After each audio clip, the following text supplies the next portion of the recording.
आताच सन्माननीय आमचे गटनेते सौ सुप्रिया नलावडे मॅडम आणि आम्ही सर्व नगरसेवक मेघा असेल सर्व 9च्या 9 नगरसेवक आम्ही आताच कणकवलीच्या गार्बेज डेपोला भेट देऊन आलो. गार्बेज डेपोला जेव्हा भेट दिली तर आता तुम्ही पुन्हा जाऊन पाहू शकता.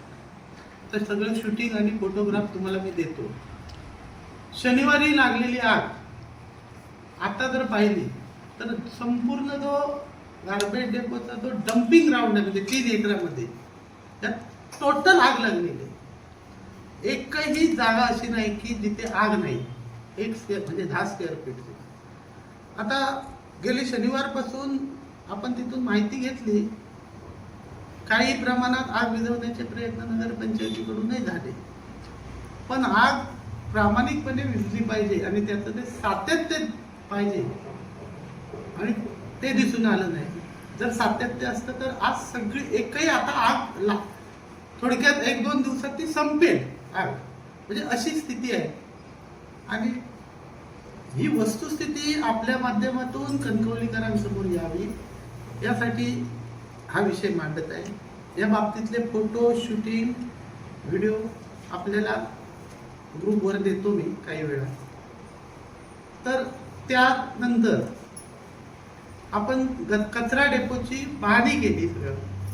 तर जी आपल्याला लिचेट EWS जो टँक आहे म्हणजे हे जे सक्शन मशीनने आपण टॉयलेटमधले घाण आणि सगळे उचलतो आणि जी टाकतो, हे टँक भरून तुडुंब भरून ओव्हरफ्लो वाहत आहे.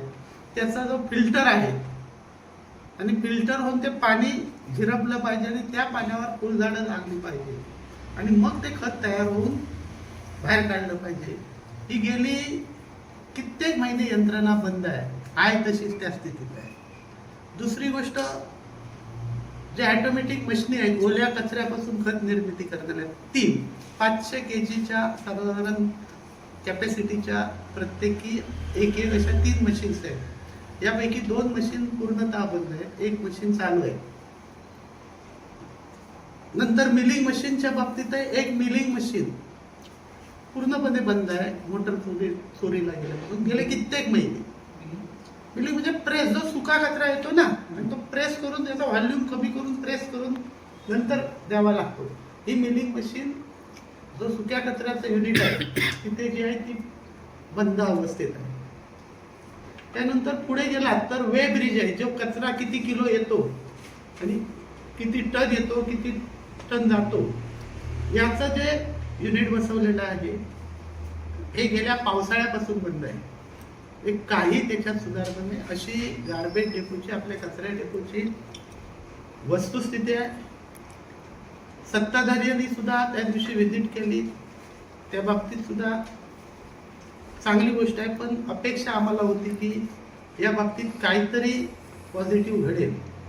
पण फक्त व्हिजिट आणि शोशायनीने मीडियाबाजी झाली, पण अद्याप तिथे त्यातला 1% किंवा नव्या रुपयाची सुधारणा अद्यापपर्यंत दिसून आलेली नाही. त्या बाबतीतली सर्व माहिती आणि काही मुद्दे आम्ही CO मॅडम आज नव्हत्या, त्यानंतर येत्या आता उपलब्ध झाल्या उद्या परवा, तर आम्ही ते देणारच आहोत सगळ्या पुराव्याविषयी.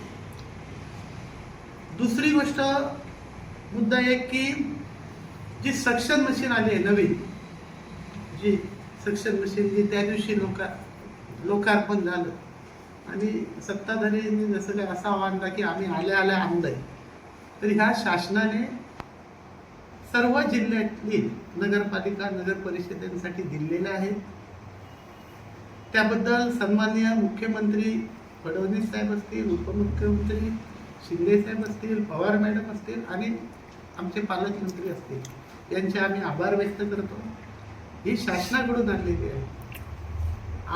आमची सर्व यंत्रणा आहे रेडी, फक्त त्या यंत्रणेचा वापर तरी ह्यांनी चांगल्या प्रकारे करावा ही आपल्या माध्यमातून अपेक्षा. आणि तिसरा महत्वाचा मुद्दा या निमित्ताने आहे की आपल्या कणकवली शहरात दिव्यांगांना आपण एक निव्वळ नफ्याच्या 5% रक्कम देणं लागतो द्याव्याला, म्हणजे 5% रक्कम मधून त्यांची विकास एक वस्तुरूपी किंवा आर्थिक मदत आपण देण्याची तरतूद आहे. आणि ह्या वेळेच्या निव्वळ नफ्याच्या हिशेबाने 2,80,000 सुमारे रक्कम आपण देणार आहोत. लाभार्थ्यांची मागणी आहे एकूण 58.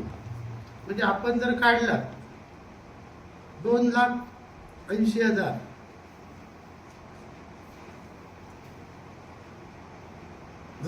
58, तर साधारण एका दिव्यांगाला 4,827 रुपये आपण देऊ शकतो. पण नगराध्यक्षांच्या कार्यकर्ता एक जो दिव्यांग सगळे असतात, प्रत्येकाचे कार्यकर्ते, त्यांना 2 व्हीलर पाहिजे आणि ह्या 2 व्हीलरला 1,80,000 सुमारे खर्च आहे. आणि ती एक आम्ही सभागृहात सर्वांनी सांगितलं की दिव्यांग हा कुठचाही दिव्यांग असो, 58च्या 58 दिव्यांग आपले आहेत. एकच दिव्यांग आपला लाडका नाही. त्यामुळे त्यांच्या हक्काचे जे 4,825 रुपये ते त्यांना मिळून दे. तुम्ही एकालाच जर गाडी दिली तर एकाला जर गाडी दिली तर 1,00,000 रुपये राहतात, फक्त 1,00,000 रुपये. आणि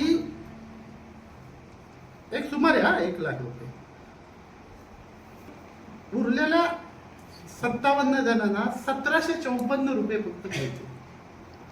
म्हणजे 4,800च्या ऐवजी 3,000 रुपये, जवळजवळ 3,050 रुपये जवळजवळ एका प्रत्येक दिव्यांगाचं नुकसान होणार आहे या वर्षी, आर्थिक नुकसान होणार आहे.